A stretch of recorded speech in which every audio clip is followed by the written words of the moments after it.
Hello. आज हम पढ़ेंगे द लिविंग वर्ल्ड, जो कि क्लास 11th का पहला चैप्टर है, बॉटनी का पहला चैप्टर है। और इससे मानिए नीट में एक या दो सवाल आते हैं।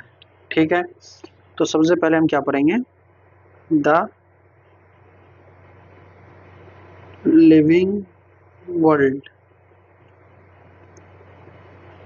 The living world. ठीक, अब द लिविंग वर्ल्ड पढ़ेंगे। सबसे पहले हम बायोलॉजी जो टर्म है, उस बायोलॉजी टर्म के मतलब समझ रहे हैं। बायोलॉजी बायोलॉजी क्या है?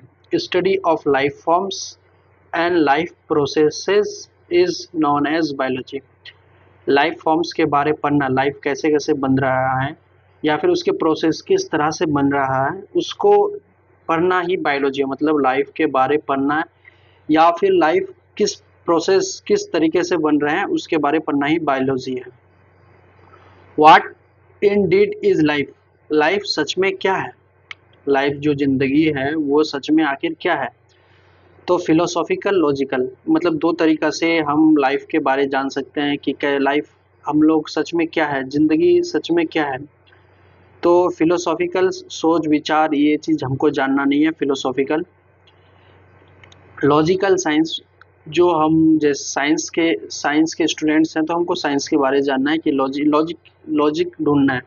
Difference between living and non living, difference क्या है, अंतर लिविंग और नॉन लिविंग में।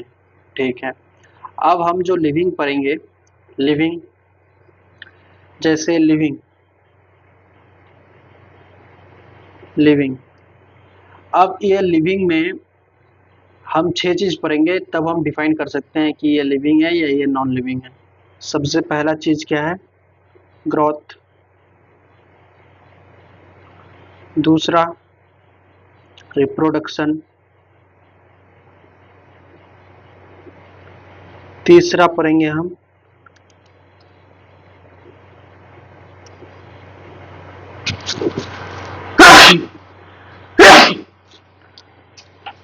तीसरा पढ़ेंगे मेटाबॉलिज्म।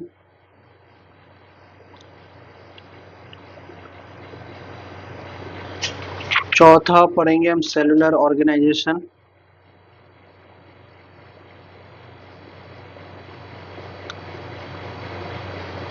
Cellular organisation. पांचवा पढ़ेंगे हम कंसिस्टेंस। और छठा हम पढ़ेंगे इवोल्यूशन। मतलब लाइफ में क्या क्या चीज़ हम पढ़ेंगे, ये सब पढ़ेंगे लिविंग में। Growth, reproduction, metabolism, cellular organization, consistence, evolution. ठीक, अब याद रखने वाली बात है कि ये जो ग्रोथ जो है ये नॉन डिफाइनिंग फीचर है। नॉन डिफाइनिंग फीचर है। रिप्रोडक्शन भी नॉन डिफाइनिंग फीचर है। मेटाबॉलिज्म डिफाइनिंग फीचर है। सेलुलर ऑर्गेनाइजेशन भी डिफाइनिंग फीचर है। कंसिस्टेंस भी डिफाइनिंग फीचर है। और इवोल्यूशन भी डिफाइनिंग फ्यूचर है। ये अब जो हम नॉन डिफाइनिंग या डिफाइनिंग, ये जो दोनों जो टर्म है, ये दोनों टर्म में हम ये समझ सकते हैं कि डिफाइनिंग जो है, ये डिफाइन मतलब ये बताता है कि लिविंग ऑर्गेनिज्म होगा वो। ये डिफाइनिंग जो है ये बताता है कि लिविंग ऑर्गेनिज्म को ये सपोर्ट करता है। और non defining support living organism को सपोर्ट नहीं करता, मतलब नॉन लिविंग भी कर सकता है। तो ये चीज़ अभी याद रखने वाली बात है कि लिविंग में छह चीज़ पढ़ना है हमको: growth, reproduction, metabolism, cellular organization, consistence, evolution. इसमें एक सवाल ये बन सकता है कि कौन कौन डिफाइनिंग है, कौन कौन नॉन डिफाइनिंग है। तो याद रखने वाली बात, ग्रोथ और जो रिप्रोडक्शन है ये नॉन डिफाइनिंग है, बाकी सब डिफाइनिंग है। ग्रोथ, रिप्रोडक्शन नॉन डिफाइनिंग है। Metabolism, cellular organization, consistence, evolution ये डिफाइनिंग फीचर है। और ग्रोथ और रिप्रोडक्शन नॉन डिफाइनिंग है। यहाँ तक क्लियर है। अब हम पढ़ेंगे ग्रोथ के बारे में। ठीक, अब यहाँ देखिए ग्रोथ, ग्रोथ के बारे में पढ़ेंगे। तो ग्रोथ में हम चार पॉइंट पढ़ेंगे। सबसे पहला point, irreversible increase in mass and number of individual are twin character of growth. मतलब इरिवर्सिबल मतलब एक बार अगर चीज अगर एक बार अगर बढ़ गया तो वो दोबारा छोटा नहीं हो सकता है, तो उसी उसी को हम बोल सकते हैं इरिवर्सिबल। इरिवर्सिबल इंक्रीज इन मास, किसी मास में बढ़ना, एक बार अगर मास उसका ग्रोथ हो जाए तो दोबारा वो मास छोटा नहीं हो सकता, यही मतलब यहाँ समझा रहा है। Irreversible increase in mass and number, mass में बढ़ना या नंबर में बढ़ना ऑफ इंडिविजुअल, किसी भी इंडिविजुअल के, are twin characters of growth, ये दोनों करेक्टर क्या है, ग्रोथ के करेक्टर है। मतलब अगर किसी इंडिविजुअल के अगर मास बढ़ रहा है, उसके बॉडी मास बढ़ रहा है या फिर उसके नंबर्स बढ़ रहे हैं, तो ये हम दोनों ट्विन करेक्टर मान सकते हैं ग्रोथ के, पहला। दूसरा, in unicellular and multicellular organism, unicellular और मल्टीसेलुलर ऑर्गेनिजम्स में, यूनिसेलुलर और मल्टीसेलुलर ऑर्गेनिजम्स में growth is due to cell division, growth जो होता है सेल डिवीजन की वजह से होता है। मतलब यूनिसेलुलर और मल्टीसेलुलर ऑर्गेनिज्म में ग्रोथ जो होता है ये सेल के डिवाइड होने की वजह से ग्रोथ होते हैं। यूनिसेलुलर में भी और मल्टीसेलुलर में ग्रोथ जो होता है किसकी वजह से होता है, सेल डिवीजन की वजह से होता है। अब दूसरा पॉइंट के बारे में पढ़ेंगे हम। In unicellular organisms growth and reproduction are inclusive events. Unicellular organisms, जो यूनिसेलुलर ऑर्गेनिजम्स है उसमें ग्रोथ और रिप्रोडक्शन एक साथ होता है। मतलब यूनिसेलुलर ऑर्गेनिजम्स में अलग से नहीं होता है कि ग्रोथ हो रहा है और ग्रोथ एक बार हो रहा है उसके बाद रिप्रोडक्शन एक बार हो रहा है, मतलब ये नहीं। यूनिसेलुलर जो ऑर्गेनिजम्स है उसमें ग्रोथ होना ही रिप्रोडक्शन, या रिप्रोडक्शन होना ही ग्रोथ है। तो ये याद रखना, एनसीईआरटी लाइन है। In unicellular organisms growth and reproductions are inclusive events. In multicellular organisms में growth and reproduction are exclusive events. ठीक। तीसरा, intrinsic growth due to metabolism is defining feature. Intrinsic growth, intrinsic growth, अब ये intrinsic growth क्या है, intrinsic होता है, एक होता है extrinsic. Intrinsic growth due to metabolism, metabolism की वजह से जो ग्रोथ होता है वो डिफाइनिंग फीचर है। Extrinsic growth occurs due to deposition of material found in non living, ये एक्सट्रिंसिक ग्रोथ, ये नॉन डिफाइनिंग है। मतलब ग्रोथ में हमको 4 पॉइंट याद रखना है। सबसे पहला पॉइंट, अगर इरिवर्सिबल इंक्रीज हो मास में या नंबर में किसी भी इंडिविजुअल का, तो ये ट्विन करेक्टर है ग्रोथ का। ठीक। यूनिसेलुलर और मल्टीसेलुलर ऑर्गेनिजम्स में ग्रोथ जो होता है वो सेल डिवीजन की वजह से होता है। उसी दूसरा पॉइंट में ही हमको याद रखना है, दूसरा पॉइंट में हमको याद रखना है यूनिसेलुलर ऑर्गेनिजम्स में, यूनिसेलुलर जो ऑर्गेनिजम्स है उसमें ग्रोथ और रिप्रोडक्शन एक साथ होता है। इंट्रिंसिक इंक्लूसिव इवेंट्स है। मल्टीसेलुलर ऑर्गेनिजम्स में growth and reproduction are exclusive events है। Intrinsic growth due to metabolism is defining feature. Intrinsic growth उसको बोलेंगे जो मेटाबॉलिज्म की वजह से, जो अंदरूनी जो रिएक्शंस मेटाबॉलिज्म होता है उसकी वजह से जो ग्रोथ होता है उसको हम इंट्रिंसिक ग्रोथ बोलते हैं, और ये डिफाइनिंग फीचर, ये लिविंग को सपोर्ट करता है।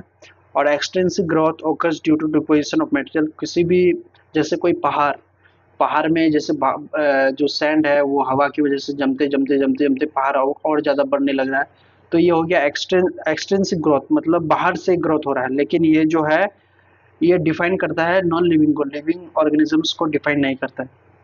ग्रोथ हो गया। उसके बाद हम पढ़ेंगे रिप्रोडक्शन।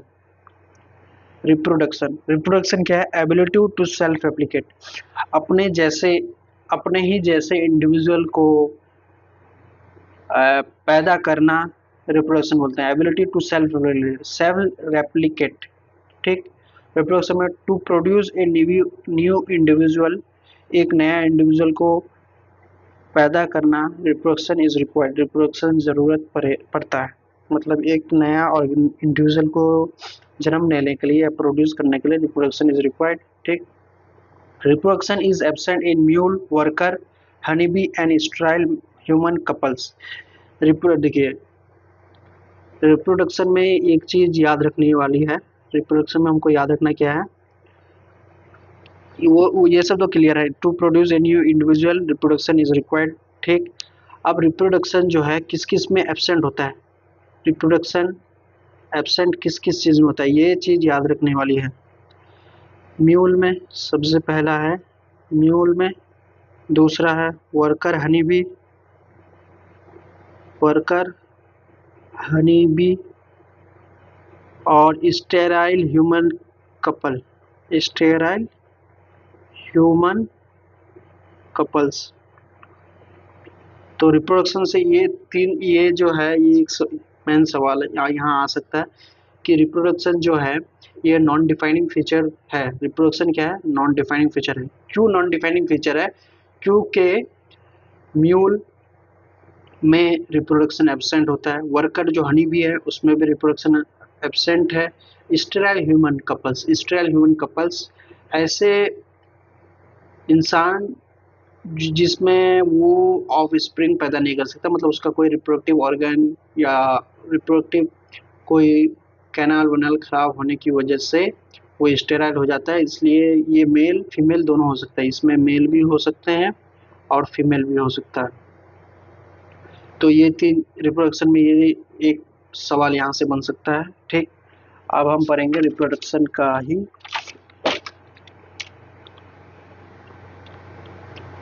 ठीक, अब हम पढ़ेंगे रिप्रोडक्शन। रिप्रोडक्शन में एक टर्म आता है asexual reproduction, asexual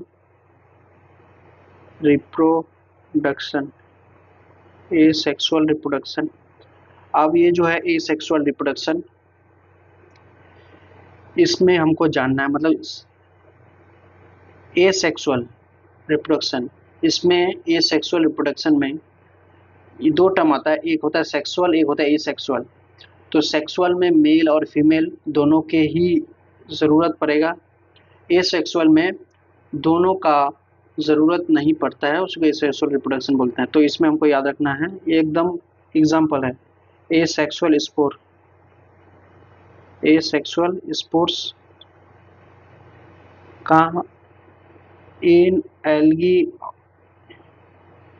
and fungi, asexual spores in algae and fungi में। ठीक, दूसरा ये जो है दूसरा बडिंग, बडिंग भी एक एसेक्सुअल रिप्रोडक्शन का ही प्रोसेस है।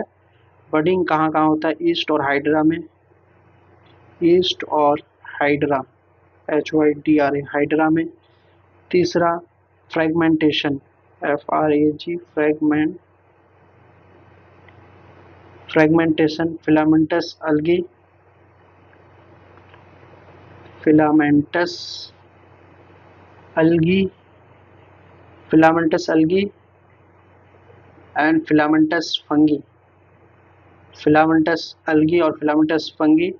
और एक आता है प्रोटोनिमा इन मोस, प्रोटोनिमा ऑफ मोस।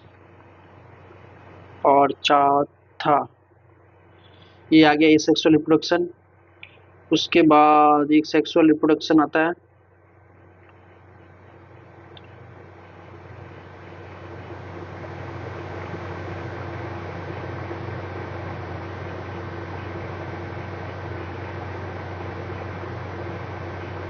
No no no no no, ये चीज़ जो हम पढ़े ये चीज़ गलत पढ़ लिए। अब हम यहाँ समझ रहे हैं कि रिप्रोडक्शन, रिप्रोडक्शन क्या है? अपने ही जैसे इंडिविजुअल को पैदा करना, उसी को हम रिप्रोडक्शन बोलते हैं। तो ये किस किस तरीका से होता है? सबसे पहले एसेक्सुअल रिप्रोडक्शन, एसेक्सुअल रिप्रोडक्शन ये कहाँ होता है? इन एल्गी एंड फंगी में, अलगी और फंगी में एसेक्सुअल रिप्रोडक्शन होता है। दूसरा बडिंग, ये भी अपने ही जैसा ऑर्गेनिजम्स को पैदा करने की प्रोसेस है, ये कहाँ होता है? ईस्ट और हाइड्रा में, ईस्ट और हाइड्रा में। तीसरा फ्रेगमेंटेशन, ये भी एक तरह के अपने जैसे इंडिविजुअल को पैदा करने का तरीका है। फ्रेगमेंटेशन कहाँ का होता है? Filamentous algae, filamentous algae and fungi, filamentous algae और फिलामेंटस अलगी और फिलामेंटस फंगी में। और दूसरा इसका होता है कहाँ? प्रोटोनीमा ऑफ मोस, मोस का जो प्रोटोनीमा है उसमें भी होता है। चौथा सेक्सुअल रिप्रोडक्शन, सेक्सुअल रिप्रोडक्शन कहाँ कहाँ होता है? जहाँ जहाँ गैमेटोजेनेसिस बनता है, गैमेट बनता है, जेनेसिस, जहाँ म्यूसिस होता है, और जहाँ फर्टिलाइजेशन होता है,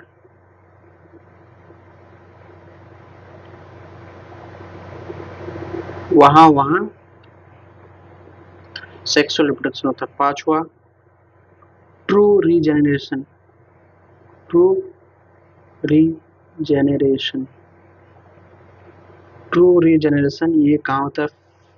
प्लेनेरिया, प्लेनिया आ रही है, प्लेनेरिया, फ्लैटफॉर्म, फ्लैटफॉर्म। तो रिप्रोडक्शन में हमको याद रखने वाली बात क्या क्या है? रिप्रोडक्शन अपने ही जैसे इंडिविजुअल को पैदा करना ही रिप्रोडक्शन है, ठीक। अब ये जो रिप्रोडक्शन जो है नॉन डिफाइनिंग फीचर है लिविंग के लिए, ये क्यों है? क्योंकि रिप्रोडक्शन जो है वो एब्सेंट होता है म्यूल में, वर्कर हनी बी में, और स्टेराइल ऑफ ह्यूमन कपल्स। ये चीज याद रखने वाली है। ये यहाँ से सवाल आते हैं कि रिप्रोडक्शन जो नॉन डिफाइनिंग फीचर है क्यों है? क्योंकि वो म्यूल में, वर्कर हनी बी और स्टेराइल ह्यूमन कपल्स में एब्सेंट होता है। मेल फीमेल कोई भी हो सकता है। अब याद रखना है एग्जाम्पल्स, ये एग्जाम्पल्स बहुत ज़रूरी है क्योंकि इससे डायरेक्टली सवाल आ जाता है। अब इसमें जो है 5 है। ए सेक्सुअल रिप्रोडक्शन में कौन आता है? अल्गी और fungi. Asexual reproduction in asexual reproduction, asexual spores in, यहाँ जो आता है in algae and fungi. Asexual spores के मदद, एसेक्सुअल स्पोर्स के फॉर्म में asexual spores in algae and fungi. Asexual spores मतलब asexual reproduction, asexual spores in algae and fungi.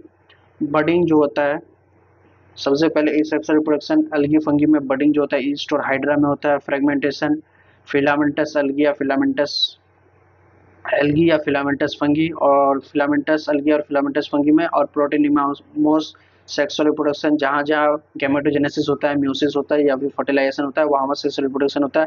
True regeneration Planaria या फ्लैटवर्म, ये सब जगह होता है। तो आप ये नोट करके एक चीज़ है जो याद रखनी है। Note, ability to gain the lost body parts is known as regeneration. ऐसा एबिलिटी जिसमें अपना जो पार्ट खो गया हो, वो पार्ट को फिर दोबारा आ जाना, उसको रीजनरेशन बोलते हैं। रीजनरेशन, तो यहाँ नोट में एक चीज लिख रहे हैं हम, रीजनरेशन। रीजनरेशन वो प्रोसेस है जिसमें उसका जो पार्ट खो गया वो पार्ट को फिर दोबारा बना लेना, उसको हम रीजनरेशन बोलते हैं। Ability to gain the lost body part is known as regeneration. इसका एग्जांपल्स कौन कौन सा है? एग्जांपल्स जरूरी है। एग्जांपल्स स्टारफिश और लिजर्ड।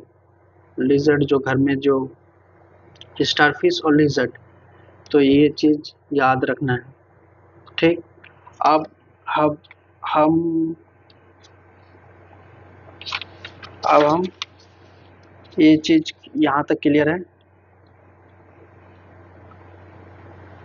अब हम पढ़ेंगे मेटाबॉलिज्म। तीसरा नंबर पे आ गया मेटाबॉलिज्म। मेटाबॉलिज्म सबसे पहले ग्रोथ जो है वो नॉन डिफाइनिंग है,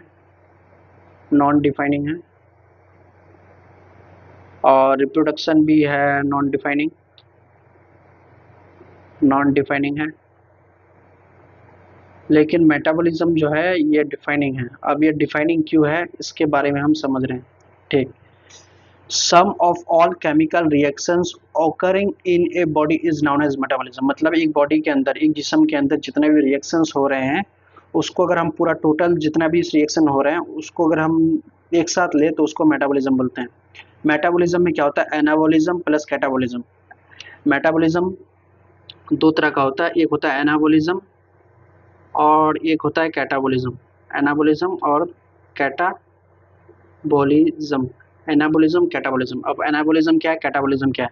एनाबॉलिज्म फॉर्मेशन, याद रखने के लिए, एनाबॉलिज्म फॉर्मेशन और कैटाबॉलिज्म होता है ब्रेकडाउन। मतलब हमारे जिस्म के अंदर दो ही तरह के मेटाबॉलिज्म होते हैं, एक होता है एनाबॉलिज्म, एक होता है कैटाबॉलिज्म। एनाबॉलिज्म ऐसा प्रोसेस जिसमें कोई चीज़ बन रहा हो उसको हम एनाबॉलिज्म बोलेंगे, या ऐसा रिएक्शंस जिसमें कोई चीज़ बन रहा हो उसको एनाबॉलिज्म बोलेंगे। ऐसा रिएक्शन जिसमें कोई चीज़ टूट रहा हो, जैसे बॉडी के अंदर ग्लूकोज टूटता है, ठीक, जिससे हमको एनर्जी मिलता है, वो हो गया कैटाबॉलिज्म। एनाबॉलिज्म ऐसा प्रोसेस जिसमें कोई चीज़ बन रहा हो, जैसे कि कोई एंजाइम हमारे जिस्म में बन रहा हो, तो वो हो गया एनाबॉलिज्म। तो ये दोनों सम अगर करें तो इसको आ जाता है मेटाबॉलिज्म में, ठीक। अब आइसोलेटेड मेटाबॉलिक रिएक्शंस occurring इन ए टेस्ट ट्यूब नाइदर लिविंग और नॉन लिविंग। अगर कोई चीज़, कोई मेटाबॉलिक रिएक्शन अगर किसी टेस्ट ट्यूब में हो, टेस्ट ट्यूब में कोई रिएक्शंस हो रहा हो, जैसे ये टेस्ट ट्यूब के आइसोलेटेड मतलब जिस्म के बाहर कोई एक टेस्ट ट्यूब है, उसमें कोई रिएक्शंस हो रहा हो, तो वो ना ही लिविंग है, नाइदर लिविंग और नॉन लिविंग। ना लिविंग है, मतलब यहाँ ये बताने चाह रहे हैं कि ये जो टेस्ट ट्यूब है ना ही लिविंग है नॉर नॉन लिविंग है। इसमें हम नहीं बता सकते क्योंकि ये लिविंग है या नॉन लिविंग है, लेकिन reaction is definitely in living process. लेकिन ये टेस्ट ट्यूब के अंदर जो रिएक्शंस हो रहा है, ये टेस्ट ट्यूब के अंदर जो रिएक्शंस हो रहा है वो लिविंग है। मतलब अगर कोई आइसोलेटेड टेस्ट ट्यूब में अगर हम रिएक्शंस कर रहे हैं, ठीक, तो वो टेस्ट ट्यूब को अगर हम बोले तो वो टेस्ट ट्यूब ना ही लिविंग है ना ही नॉन लिविंग है, लेकिन उसके अंदर जो रिएक्शंस हो रहा है वो लिविंग है। तो ये चीज़ याद रखना है। अब मेटाबॉलिज्म क्लियर हो गया, उसके बाद हम आ जाते हैं cellular organisation. Cellular organisation, cellular organisation ये भी एक डिफाइनिंग फीचर है, लिविंग ऑर्गेनिजम्स का। All organisms are made up of cells. ये जो सेलुलर ऑर्गेनाइजेशन है ये एनसीईआरटी के एक चैप्टर है, cell the unit of life, cell the unit of life है। उसमें जो हम पढ़ते हैं कि सेल कैसे बना, जैसे सेल जो बना है सेल मेम्ब्रेन से बना है, उसके अंदर क्या है, साइटोप्लाज्म है, साइटोप्लाज्म में क्या क्या मिलता है, फ्लूइड पार्ट्स मिलता है और न्यूक्लियस मिलता है। फ्लूइड्स पार्ट्स में क्या क्या आता है, सेल ऑर्गेनेल्स आते हैं। तो वो जितना भी प्रोसेस है वो लिविंग में ही मिलता है। मतलब सेल जो है, सेल के अंदर से जैसे एक सेल है, ये सेल है, ठीक, इसको मान लिया सेल। सेल में ये हो गया सेल मेम्ब्रेन, ठीक, सेल मेम्ब्रेन। इसके अंदर ये जो पार्ट है इसको हम बोलते हैं साइटोप्लाज्म, ठीक। साइटोप्लाज्म में यहाँ ये सब पार्ट आ गया। उसके बाद यहाँ जो एक डेंस स्ट्रक्चर है इसको हम बोलते हैं न्यूक्लियस। फिर यूकैरियोटिक, यहाँ हम यूकैरियोटिक सेल्स से ले रहे हैं। फिर यूकैरियोटिक सेल्स में यहाँ कुछ आपको स्ट्रक्चर्स मिलेंगे, वो स्ट्रक्चर्स हो जाएगा सेल ऑर्गेनेल्स। तो ये जितने भी स्ट्रक्चर्स हैं ये सारे स्ट्रक्चर्स लिविंग ऑर्गेनिजम्स को डिफाइन करता है, इसलिए सेलुलर ऑर्गेनाइजेशन भी एक डिफाइनिंग फीचर है लिविंग ऑर्गेनिजम्स का। पांचवा, कंसिस्टेंस। अब कंसिस्टेंस माने हम समझ रहे हैं respond to different environment stimuli. जैसे इन्वायरमेंट, कभी इन्वायरमेंट के हिसाब से हम लोग रिस्पॉन्स कर रहे हैं, जो इन्वायरमेंट में जो लाइट है या गर्मी है या फिर ठंडा, कोल्ड, हीट, तो इसके रिस्पॉन्स में हमारे बॉडी, मतलब इन्वायरमेंट स्टिमुली के रिस्पॉन्स में हमारे बॉडी जो रिस्पॉन्स देते हैं इसी को हम कंसिस्टेंस बोलते हैं। अब इसको हम समझते हैं। Consistence is technically a complicated feature but found in all living organisms. ये एनसीईआरटी लाइन है। कंसिस्टेंस जो है ये टेक्निकली एक कॉम्प्लिकेटेड फीचर है, मतलब बहुत ही कॉम्प्लिकेटेड फीचर है consistence, but found in all living organisms. लेकिन ये जो मिलता है जितने भी लिविंग ऑर्गेनिजम्स है सभी में मिलता है। जैसे कि रिप्रोडक्शन, रिप्रोडक्शन भी एक ऐसा प्रोसेस है जो सारे लिविंग ऑर्गेनिजम्स में मिलता है रिप्रोडक्शन।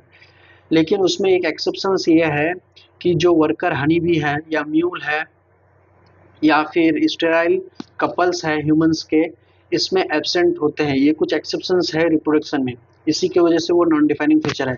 लेकिन अगर हम कंसिस्टनेस को अगर ले तो ये कंसिस्टनेस जो है, ये जो कॉम्प्लिकेटेड है, ये कॉम्प्लिकेटेड फीचर है, लेकिन ये कंसिस्टनेस जितने भी living organisms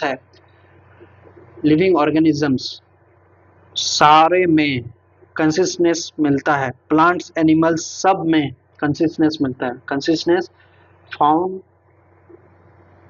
in all living organisms,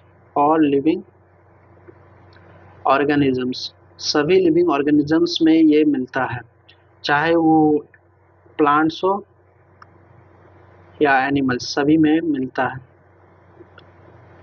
अब फोटो पीरियड, एक टर्म है, प्लांट एंड सीजनल ब्रीडर्स। ये जो फोटो पीरियड मतलब लाइट या फिर सीजन्स के हिसाब से, जैसे प्लांट्स जो फ्लावरिंग करता है एक सीजन्स में ही, मतलब उसका एक सीजन ये टाइम पे ही वो फ्लावरिंग करेगा, या फिर आप सीजनल ब्रीडर्स जैसे कुत्ते, बिल्ली, ये सब जो है, आप हमेशा मतलब ये लोगों रिप्रोडक्शन ये सब करते हुए नहीं दिखेगा, लेकिन कुछ एक टाइम पे ही प्लांट्स एंड सीजनल ब्रीडर्स पे ही ब्रीड करते हैं।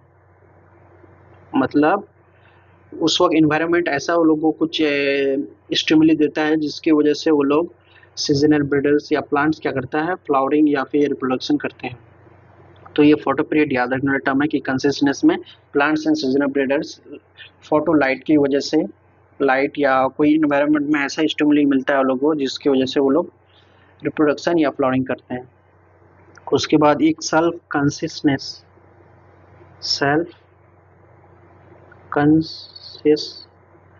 ये सेल्फ कंसिस्टेंस टर्म है जो एनसीईआरटी में भी है।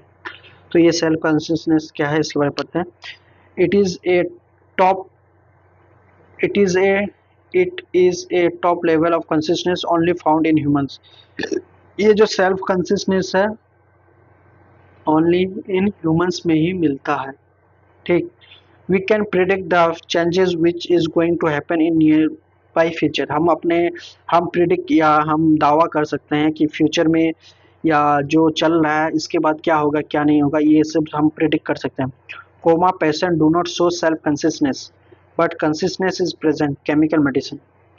जैसे कोई एक कोमा पेशेंट है जो कोमा में जा चुका है, लेकिन वो जो है वो सेल्फ कंसिस्टेंस नहीं दिखा रहा है कि खाना कब है, या फिर जो लाइट है आ रहा है, या फिर ठंडा गर्म, इसके कोई रिएक्शंस वो नहीं, कोई मतलब रिएक्शंस नहीं दे रहे हैं, मतलब एकदम पूरा शांत बैठा हुआ है। लेकिन उसमें हम ये बोल सकते हैं कि उसमें कंसिस्टेंस एब्सेंट है, ये नहीं बोल सकते क्योंकि ये इसलिए नहीं बोल सकते हैं, coma patients do not show self consistence coma patient नहीं दिखाता है, नहीं शो करता है, लेकिन कंसिस्टेंस उसमें प्रेजेंट होता है। जैसे कि उसको अगर हम कोई दवाई दे तो वो दवाई उसके अंदर रिएक्शंस होता है, या फिर वो रिएक्शंस की मदद से, या फिर जो एनर्जी बनना है वो सब हर एक चीज़ उसके अंदर होता है। केमिकल मेडिसिन भेजे तो वो सब हर एक चीज़ उसके अंदर रिएक्शंस होता है, लेकिन वो सेल्फ कंसिस्टेंस ये नहीं बता सकता है कि मुझे नहाना है या मुझे गर्मी ठंडा, ये सब वो सेल्फ कंसिस्टेंस सिंपल टर्म में ये समझो, जैसे कि अभी मुझे ठंडा लग रहा है तो मैं क्या करूँगा कि कुछ मोटा या कुछ ठंडे की कपड़ा पहनूंगा जिससे मुझे ठंड ना लगे, तो हम ये चीज़ कर सकते हैं। लेकिन जो कोमा पेशेंट है ये वो चीज़ खुद से नहीं कर सकता है, लेकिन अगर सेल्फ कंसिस्टेंस उसमें नहीं है, लेकिन उसमें कंसिस्टेंस है। कंसिस्टेंस इसलिए है बोल रहे हैं क्योंकि उसको जब कोई दवाई दिया जाता है तो उसके अंदर जो केमिकल रिएक्शंस होते हैं इसके वजह से उसमें कंसिस्टेंस प्रेजेंट है, तो कंसिस्टेंस आ गया डिफाइनिंग फीचर में। लेकिन जो सेल्फ कंसिस्टेंस है, ये जो सेल्फ कंसिस्टेंस टर्म है ये सिर्फ ह्यूमंस के लिए इस्तेमाल होता है। जो सेल्फ कंसिस्टेंस इसमें एक्सेप्शंस आते हैं, जैसे कोमा पेशेंट्स, इसमें कोमा पेशेंट्स एक्सेप्शन है सेल्फ कंसिस्टेंस का। तो ये नोट करके एक बात याद रखना है, living organisms are self replicating, living organisms are self-replicating, evolving and self-regulating with consciousness. मतलब लिविंग, और ये एनसीईआरटी लाइन है, लिविंग ऑर्गेनिजम्स जो है वो सेल्फ रेप्लिकेट, अपने खुद को रेप्लिकेट कर सकता है, इवॉल्व कर सकता है अपने आप को, एंड सेल्फ रेगुलेटिंग, और सेल्फ रेगुलेट भी कर सकता है विद कंसिस्टेंस के द्वारा। मतलब ये टर्म जो है, ये टर्म आ गया इवोल्यूशन के लिए, इवोल्यूशन के लिए टर्म आ गया क्या, living organisms, living organisms are self replicating, अपने आप को रेप्लिकेट कर सकता है, ठीक, इवॉल्व कर सकता है, and self regulating, and self regulating with consistence, consistence के साथ सेल्फ रेगुलेटिंग।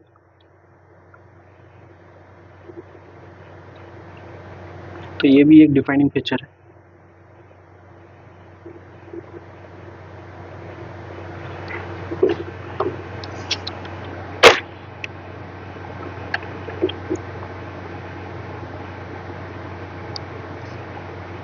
तो अब तक हम 6 लिविंग ऑर्गेनिजम्स डिफाइनिंग, तो एक पर है हम ग्रोथ, दूसरा पर है रिप्रोडक्शन, तीसरा पर है मेटाबॉलिज्म, चौथा पर है सेलुलर ऑर्गेनाइजेशन,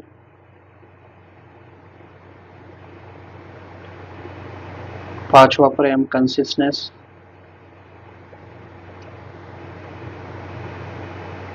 छठा पर है हम इवोल्यूशन। तो ये चीज याद रखना है, लिविंग ऑर्गेनिजम्स नॉट करके, all living organisms are related to each other, जितने भी लिविंग ऑर्गेनिजम्स है वो एक दूसरे से रिलेटेड है, by sharing the common genetic material, share करके कॉमन, बहुत horizontally and vertically, genetic material horizontally और वर्टिकली, ये एनसीईआरटी लाइन है। All living organisms are related to each other by sharing the common genetic material both horizontally and vertically, all the living phenomena are due to interactions, जितने भी living phenomena हो रहा है ये interactions एक दूसरे के इंटरेक्ट होने की वजह से ही हो रहा है। लेकिन ये जो है living organisms are self reproducing, evolving and self regulating with consistence, ये इवोल्यूशन का टर्म है। और all living organisms are related to each other, एक दूसरे के साथ जो रिलेट करते हैं by sharing the common genetic material, genetic material को शेयर करके, बहुत horizontally and vertically, horizontally horizontally और वर्टिकली शेयर करके जो जेनेटिक मटेरियल है, तो ये एक दूसरे के साथ रिलेट करता है। मतलब जितने भी लिविंग ऑर्गेनिजम्स है एक दूसरे के साथ रिलेट करते हैं बाय शेयर करके, क्या शेयर करके, जेनेटिक मटेरियल को हॉरिजॉन्टली और वर्टिकली, ठीक। All the living phenomena are due to interaction, जितने भी लिविंग फेनोमेना, जितने भी लिविंग प्रोसेस हो रहा है वो एक दूसरे के साथ इंटरेक्ट करने की वजह से ही हो रहा है, ये इवोल्यूशन। तो अब हम यहाँ तक जो पढ़ लिए हैं, यहाँ तक अभी हम क्या क्या पढ़े हैं कि लिविंग ऑर्गेनिजम्स को कौन कौन चीज़ सपोर्ट करता है, कौन कौन चीज़ सपोर्ट नहीं करता। तो 6 चीज़ हम पढ़े, एक पढ़े हम ग्रोथ, दूसरा पर है रिप्रोडक्शन, तीसरा पर है मेटाबॉलिज्म, चौथा पर है सेलुलर ऑर्गेनाइजेशन, पांचवा पर है कंसिस्टेंस, छठा पर है इवोल्यूशन। तो हमको याद रखना है ग्रोथ। ग्रोथ जो होता है ये सब में ग्रोथ जो होता है, इसमें जो टर्म याद रखना है, लेकिन ग्रोथ क्या है, नॉन डिफाइनिंग है। रिप्रोडक्शन नॉन डिफाइनिंग है। रिप्रोडक्शन नॉन डिफाइनिंग क्यों है, क्योंकि म्यूल, वर्कर हनी भी और स्टेराइल ह्यूमन कपल्स में एब्सेंट होता है। मेटाबॉलिज्म ये डिफाइनिंग है, क्यों, इसमें एनाबॉलिज्म, कैटाबॉलिज्म, फॉर्मेशन और ब्रेकडाउन होता है। सेलुलर ऑर्गेनाइजेशन ये इसका एक चैप्टर ही है, cell unit of life 11th में।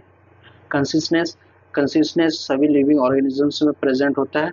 यहाँ एक चीज़ याद रखना है कि सेल्फ कंसिस्टेंस जो है ये सिर्फ ह्यूमंस में ही प्रेजेंट होता है, लेकिन सेल्फ कंसिस्टेंस जो कोमा प्रेजेंट उसमें एब्सेंट होता है। इवोल्यूशन, इवोल्यूशन जो हम दिन ब दिन, ह्यूमन जो है ये दिन ब दिन अपने आप को इवॉल्व करता है। लिविंग ऑर्गेनिजम्स या ह्यूमन हो गया या जितने भी लिविंग ऑर्गेनिजम्स है ये अपने आप को सेल्फ रेप्लिकेट करता है, इवॉल्व करता है थोड़ा थोड़ा करके, एंड सेल्फ रेगुलेटिंग करता है कंसिस्टेंस के साथ। और जितने भी लिविंग ऑर्गेनिजम्स है ये एक दूसरे के साथ रिलेट करता है।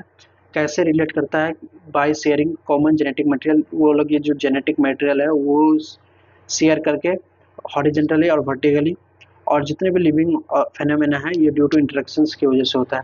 रिप्रोडक्शन हम 12th में पढ़ेंगे, मेटाबॉलिज्म सेलुलर ऑर्गेनिज्म 11th में ही पढ़ेंगे, कंसिस्टेंस इवोल्यूशन 12th में पढ़ेंगे, ये सब चैप्टर्स है, ये सब चैप्टर्स हम पढ़ेंगे।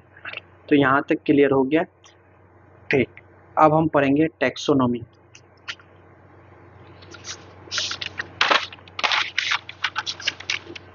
अब हम पढ़ेंगे टैक्सोनॉमी।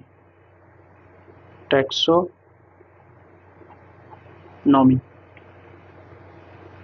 तो टैक्सोनॉमी में टैक्सेस मतलब होता है अरेंजमेंट, नॉमस मतलब अकॉर्डिंग टू लॉ। टैक्सेस, ये जो है टैक्सेस मतलब होता है अरेंजमेंट और नॉमस मतलब होता है अकॉर्डिंग टू लॉ, मतलब कोई भी चीज़ को अगर अरेंजमेंट करे तो कोई उसके लिए कानून बनाया जाता है, तो इसी को टैक्सोनॉमी बोलता है। मतलब अरेंजमेंट करेंगे लॉ के हिसाब से। जो बायोलॉजिस्ट या जो बॉटनिस्ट ने बताया है कि कैसे कैसे, जैसे हमारे धरती पर 17 लाख स्पीसीज बायोडाइवर्सिटी है, मतलब 17 लाख अलग अलग तरह के चीज़ पाए जाते हैं, 17 से 18 लाख अलग अलग तरह की चीज़ पाया जाता है। तो ये सब को अगर हम नाम रखें, हर एक चीज़ का नाम रखें, तो इसके लिए भी अरेंजमेंट, मतलब इसको अगर नाम रखना है या इसको अगर पहचानना है तो हम टैक्सोनॉमी की मदद से कर सकते हैं। तो इसका मतलब होता है टैक्सोनॉमी, मतलब टैक्सेस मतलब अरेंजमेंट अकॉर्डिंग टू लॉ। तो सबसे पहले बायोडाइवर्सिटी। हमारे अर्थ में जो बायोडाइवर्सिटी है, मतलब कितने तरह का अलग अलग तरह की चीज़ पाए जाते हैं, तो वह 17 लाख या 18 लाख बायोडाइवर्सिटी। ये टर्म याद रखना है, बायोडाइवर्सिटी। मतलब अगर हम जैसे एक मान लें गांव में गए, एक विलेज में गए, ठीक, ये विलेज है, इस विलेज में कितने तरह के जानदार या जानवर या प्लांट्स, मतलब कितने तरह के लिविंग ऑर्गेनिजम्स पाए जाते हैं। तो यहाँ का ये वो बायोडाइवर्सिटी हो गया कि यहाँ जैसे इंसान पाया जा रहा है, प्लांट्स पाया जा रहा है, कुत्ता, बिल्ली, बैक्टीरिया, वायरस, ये जितना तरह का चीज़ यहाँ पाया जा रहा है उसी को बायोडाइवर्सिटी। तो अर्थ का जो बायोडाइवर्सिटी है वो कितना है, 17 लाख। ये 17 लाख जो है ये एनसीईआरटी है, 17 से 18 लाख बताया गया है। और 17 लाख में से 12 लाख एनिमल्स है, 12 लाख एनिमल्स है और 5 लाख प्लांट्स है। तो अब इतने तरह के 12 लाख प्लांट्स एनिमल्स है, तो इसके बारे में अगर हमको जानना है, पढ़ना है या नाम रखना है, कैसे इतना सारा नाम याद रखें, तो इसके लिए हम टैक्सोनॉमी की मदद लेते हैं। तो सबसे पहले टैक्सोनॉमी में 3 टर्म आता है। एक आता है आइडेंटिफिकेशन, ठीक, नोमेनक्लेचर,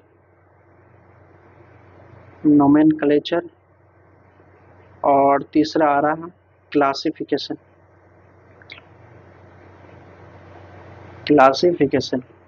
तो आइडेंटिफिकेशन क्या है, practical purpose of taxonomy. Practical मतलब अगर किसी चीज़ को अगर देखें तो प्रैक्टिकली उसको हम क्या चीज़ से पहचान सकते हैं, मतलब कोई चीज़ को देखें, प्रैक्टिकल पर्पस ऑफ टैक्सोनॉमी, ये आइडेंटिफिकेशन के लिए टर्म है। प्रैक्टिकल पर्पस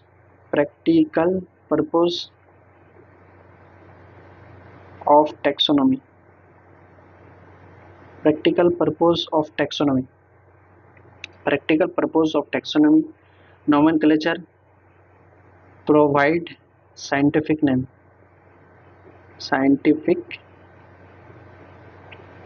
नोमेनक्लेचर में हम क्या करते हैं, साइंटिफिक नेम देते हैं, और क्लासिफिकेशन में हम क्या करते हैं, अरेंज इन प्री एग्जिस्टिंग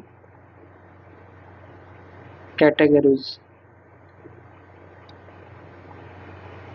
तो टैक्सोनॉमी में 3 टर्म आ रहा है, एक आइडेंटिफिकेशन, दूसरा आ रहा है नोमेनक्लेचर, तीसरा आ रहा है क्लासिफिकेशन। तो आइडेंटिफिकेशन में हमको याद रखना है term practical purpose of taxonomy. Practically हम उसको कैसे टैक्सोनॉमी में जगह दे सकते हैं, प्रैक्टिकली आइडेंटिफिकेशन, प्रैक्टिकली हम कैसे उसको पहचानें।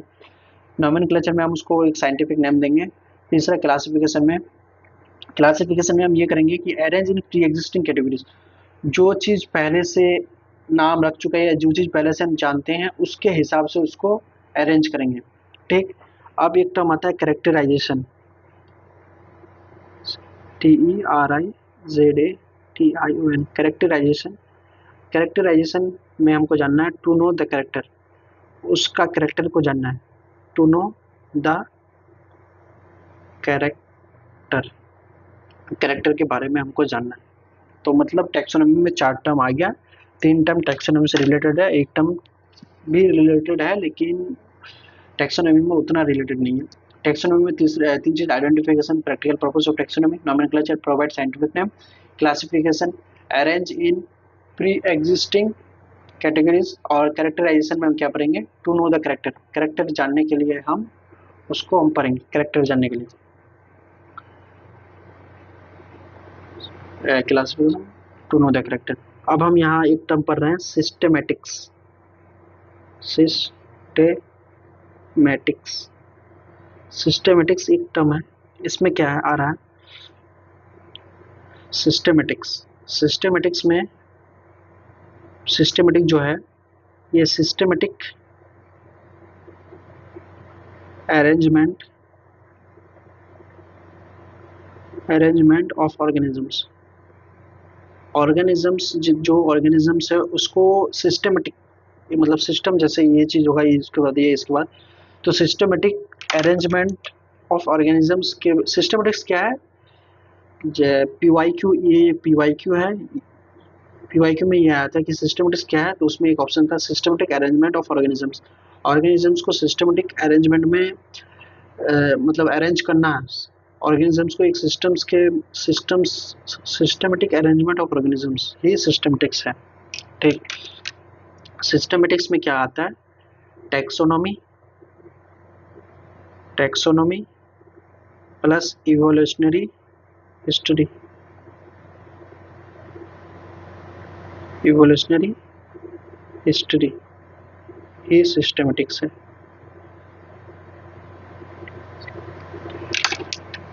ये टर्म जो है ये टर्म इम्पोर्टेंट है। सिस्टेमेटिक्स क्या है, taxonomy plus evolutionary history. Taxonomy में आ गया आइडेंटिफिकेशन, इसमें आ गया आइडेंटिफिकेशन, नोमेनक्लेचर और क्लासिफिकेशन, इसमें तो ये तीनों चीज आगे ही किया है। उसके बाद इवोल्यूशनरी हिस्ट्री, इवोल्यूशन से उसके क्या ताल्लुकात है, मतलब इवोल्यूशन मतलब पिछले जो चीज़ हम यहाँ से नहीं, मतलब यहाँ से जो कैलकुलेट किए उसके वो हम इवोल्यूशनरी हिस्ट्री में देखेंगे कि इवोल्यूशन में ये किसके साथ मिलता था, क्या किसी के साथ या उसके संबंध मिल रहा है या नहीं, तो उसको इवोल्यूशनरी हिस्ट्री के साथ जब हम उसको अरेंजमेंट करेंगे तो उसी को सिस्टमेटिक्स बोलते हैं। तो याद रखना है, systematics, taxonomy plus evolutionary history ही सिस्टमेटिक्स है। ठीक, अब ये जो सिस्टमेटिक्स टर्म दिए थे, ये जो सिस्टमेटिक्स वर्ड जो दिए थे ये कौन दिए थे, Carolus, CAROLUS, Carolus Linnaeus, LINNAEUS, Carolus Linnaeus, एक साइंटिस्ट थे जो ये सिस्टमेटिक्स वर्ड्स दिए थे, Carolus Linnaeus, CAROLUS, Carolus Linnaeus, LINNAEUS, Carolus Linnaeus, Carolus Linnaeus, Carolus Linnaeus, ये जो टर्म दिए थे।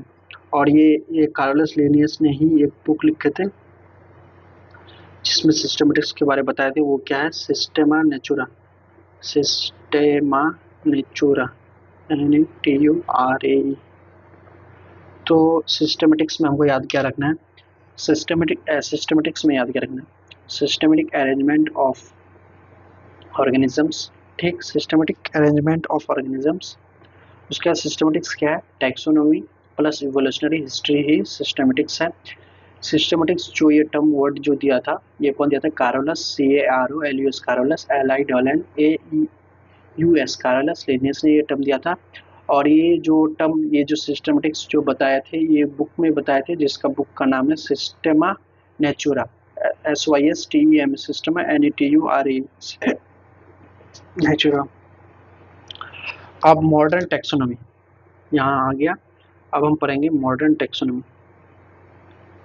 मॉडर्न टैक्सोनॉमी ये सब तो टैक्सोनॉमी।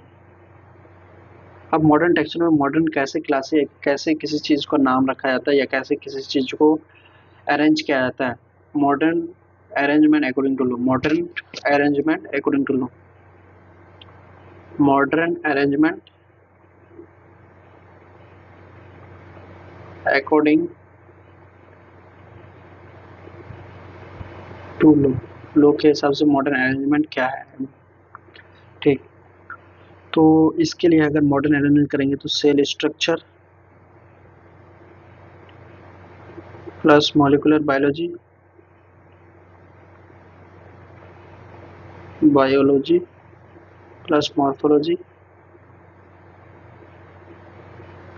Plus anatomy. मतलब मॉडर्न टैक्सोनॉमी में क्या हो रहा है, cellular structure, molecular biology, morphology और एनाटॉमी के इसके हिसाब से मॉडर्न टैक्सोनॉमी हो रहा है। ठीक, मॉडर्न टैक्सोनॉमी में याद रखना है मॉडर्न टैक्सोनॉमी में cell structure, molecular biology, morphology, anatomy. Cell structure, cell के स्ट्रक्चर के बेसिस पर, मॉलिक्यूलर बायोलॉजी उसके मॉलिक्यूल्स में क्या क्या है उसके बारे जानकर, मॉर्फोलॉजी उसके बाहरी पार्ट्स को देखकर, एनाटॉमी उसके अंदरूनी पार्ट को देखकर ही हम अभी मॉडर्न टैक्सोनॉमी में मतलब अरेंजमेंट करते हैं। मतलब क्या कि मॉडर्न टैक्सोनॉमी में क्या आता है, cell structure, molecular biology, morphology, anatomy, इसके हिसाब से हम मॉडर्न टैक्सोनॉमी में अरेंजमेंट करते हैं। Cell structure, molecular biology, morphology, anatomy. ठीक, अब हम एक टर्म पढ़ रहे हैं नोमेनक्लेचर। ये जितने भी पढ़ रहे हैं ये इंपॉर्टेंट टर्म है क्योंकि एनसीईआरटी में दिया हुआ है और यहाँ से सवाल आते हैं।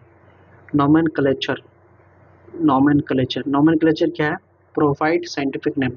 अगर हम कोई चीज़ का अगर साइंटिफिक नेम दे तो कैसे दे उसके बारे में हम पढ़ते हैं नोमेनक्लेचर। ठीक, तो यहाँ बाइनोमियल नोमेनक्लेचर, बाइनोमियल नोमेनक्लेचर,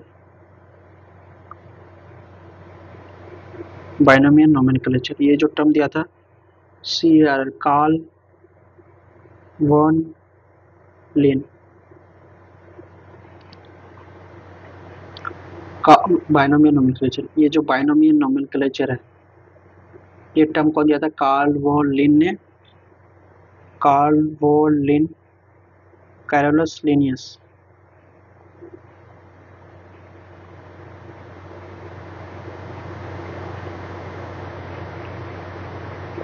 या फिर हम इसको बोलते हैं कार्लियस लिनियस।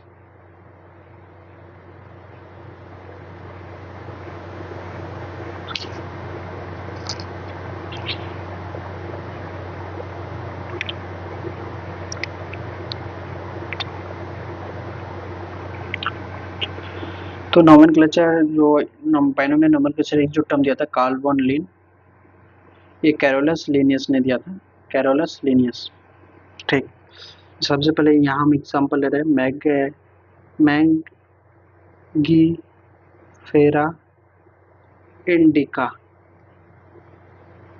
और ये लिन, ये एक साइंटिफिक नेम है मैंगो का। ये जो मैंगीफेरा इंडिका है ये एक साइंटिफिक नेम है, किसका, मैंगो का साइंटिफिक नेम है।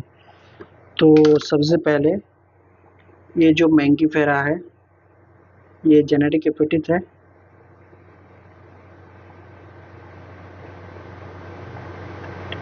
ये इंडिका जो है ये स्पेसिफिक एपिथेट है, और ये जो लीन है ये साइंटिस्ट का नाम है।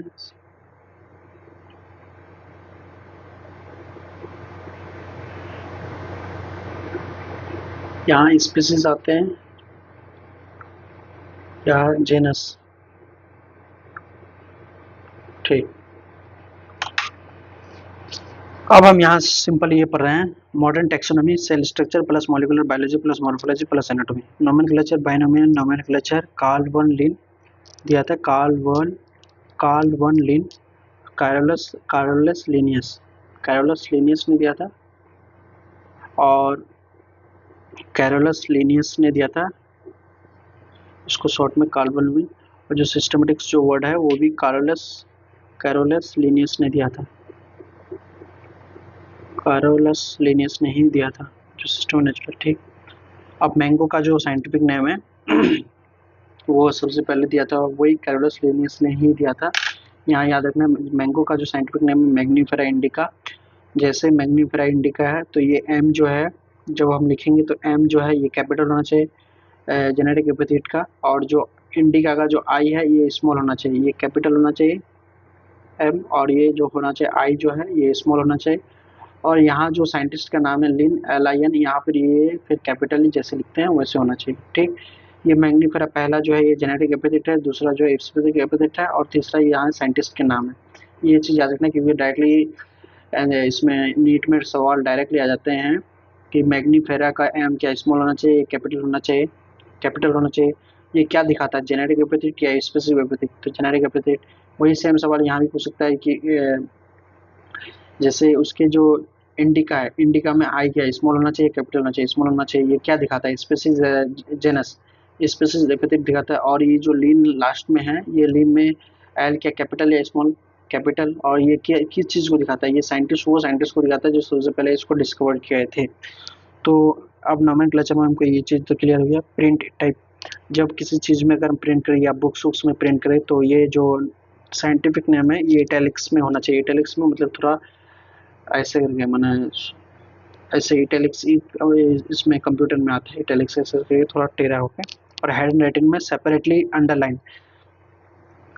और इसमें जब हम लिखेंगे हैंड राइटिंग में यहाँ तो इस तरह लिख लिया, लेकिन लिखने के बाद इसको हम अंडरलाइन करेंगे इस तरह, यहाँ अंडरलाइन जेनरल एपिथेट में और स्पेसिफिक एपिथेट में भी अंडरलाइन, और लीन में अंडरलाइन, इसमें अंडरलाइन नहीं करेंगे। मतलब जैसे मैग्नीफेरा इंडिका लिखे हम MANGI Maggi FERA Mangifera indica INDICA, तो मैंगीफेरा ऐसे करेंगे, इंडिका भी ऐसे करेंगे, और लीन LIN लीन इस तरह लिखेंगे।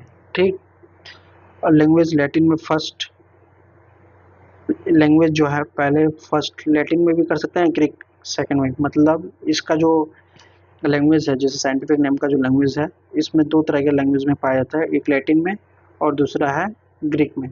तो लैटिन प्लस ग्रीक में ही सोलनम ट्यूबरनसा, ये दूसरा आ गया SOLANUM Solanum tuberosum TUBEROSUM Solanum tuberosum Linn LIN लिन।